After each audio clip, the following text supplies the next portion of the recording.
Uppercut, uppercut, sonic boom! Well, hello there, humans of his earthlings, if you are, wherever you are, whatever you're doing, and if you're lucky enough indeed to be doing it too. Welcome back to the channel. I'm Bushka, and today's video is sponsored by Pubg Mobile, and this is all about the brand spanking new Erangel Metro system. Now you can see there on the map, that is a little depiction of the map with the train lines on it, and this has sparked a whole host of gameplay and tactical changes, which we're going to bust through now. I'm going to give you a few tips on how you can use the Metro effectively, what you can do to, counter some of the more static gameplay that people are having around the Metro stations, and some of the reasons that I think it's very, very cool. If you are interested, there is a huge live event. We've got a live show which yours truly will be involved in tomorrow. That will be on the 23rd. The 6 p.m. PDT, and you can check that out on the official Pubg Mobile channel, youtube.com/Pubg Mobile, or facebook.com/Pubg Mobile. For more action, let's see how that goes. Yes, tickety boo. This is a wonderful addition, in my opinion, because it changes the landscape tremendously. There are a lot of these train stations at very, very popular areas. When you first go down into the train station, your gun will not be drawn. Make sure you tap on that gun immediately to draw it ASAP. Otherwise, you'll just be throwing hands at people who are, well, they're waiting at the bottom of the escalades. Not very nice, not very nice at all. There's 4 separate Metro systems or Metro lines. There's an A line, a B line, a C line, and a D line. And they all take very different routes across the Erangel landscape. But what they can ideally be used for is to skip out whole sections of the map. Like, you don't want to get camped on the bridge at Millbase, then you can jump in the D5 metro station and go all the way through to D4.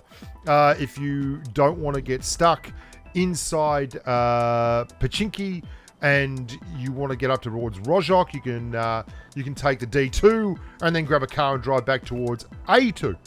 These are all very, very big options. The signpost that you can see there, well, not so much a signpost as a signboard, will tell you when the train is leaving, what the next stop is, when the train is arriving, and that's very important because you want to make sure you go to the right stop.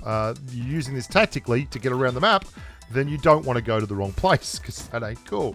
If the station is in the blue zone as well and the circle shuts down and moves to the next phase, you will get a little notification that this line has now been closed due to interference. Interference on the line, I think, give us that one. This line has been closed due to signal interference. Excellent stuff.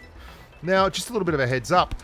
We are going from the Pachinki Metro to the Metro station just outside of the bridge. We want to do a little bit of bridge camping, and we don't have a vehicle. So we thought we'd take the Metro, which is perfectly feasible.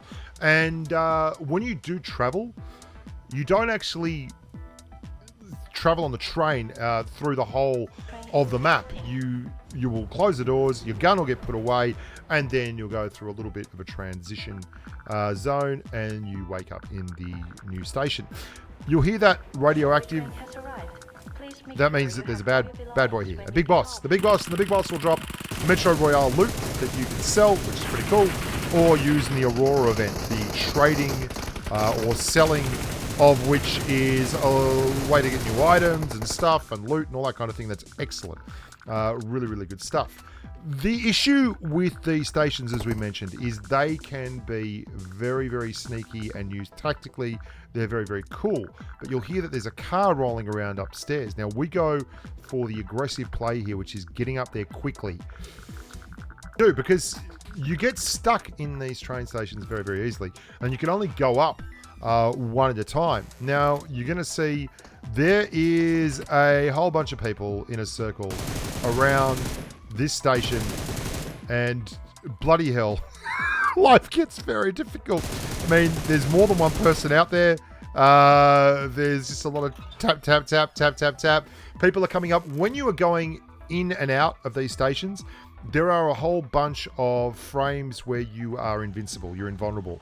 You can't be hit. But obviously, you can also not really control your character, which is a problem. And that means that you are quite often liable to take the wrong turn, and the next thing you know, you're knocked, even if you know people are up there, because these grubs are camping and you can't see them. Like, they're in there somewhere and they certainly can see you.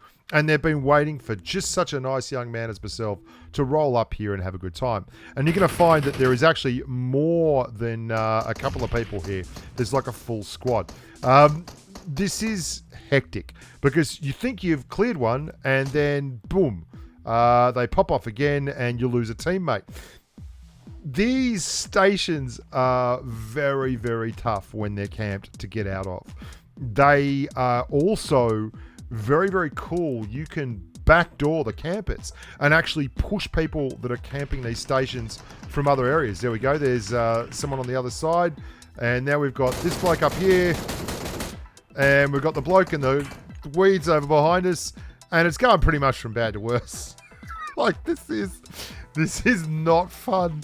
It's fun for someone. It's tense for us. And it's a whole lot of good time. Nah, it's a lot of fun. This is Giggle. This is Giggle of the highest order.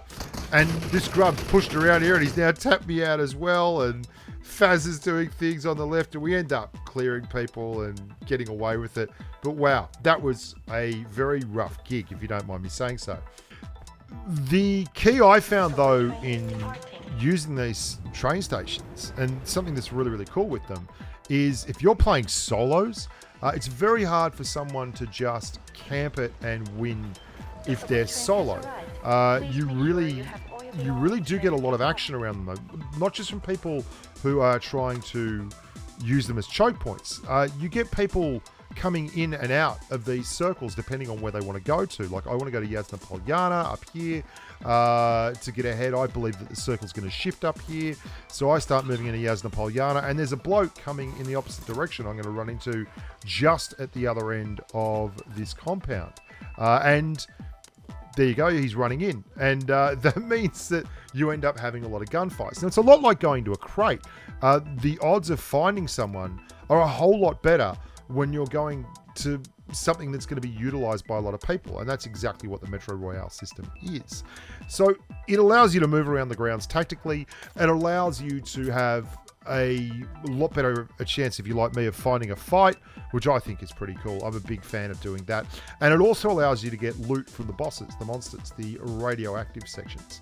As long as you know all this is going on, and you know how to utilize it correctly, it can be a real it can be a fantastic addition to the game.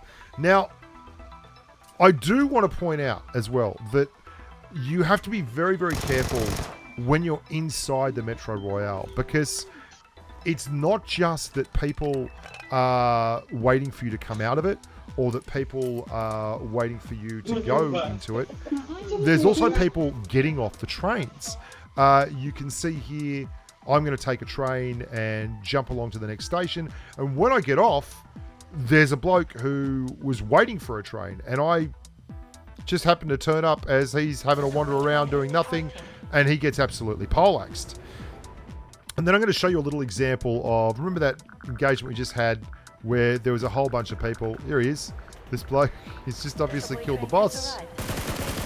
And we get all his loot. Wonderful stuff. Gotta have your head on a swivel in the Metro system, or you're going to be in all kinds of trouble. But it's well worth the effort. And if there are places on route, say you're rotating into a circle like this, you should always check the Metro stations, because you will find that squads will camp these stations, or duos will camp these stations, or people will be just coming out of these stations. And that means you can find gunfights. You can get better loot. You can get more frags, up those KD stats, and have a good time. And if you're not in the game to have a good time, I don't know why you're in the game at all. I'm in the game to have a very, very, very good time. And this is not a perfect crashing of any compound, but, well, it happens. Like, and you can never tell where everyone is. Like, you just can't tell. It's very confusing. Oh, hang on, there's another bloke over here. Weapon switch, tap, tap, tap. Mini 14, tickety boo. Everyone goes home a winner. We get 2 knocks, but we've come away with a lot better for recent racing, and all the richer for the experience.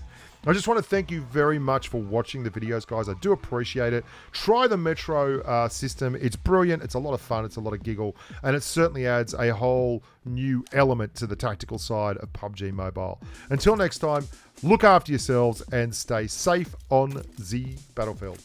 Bye for now.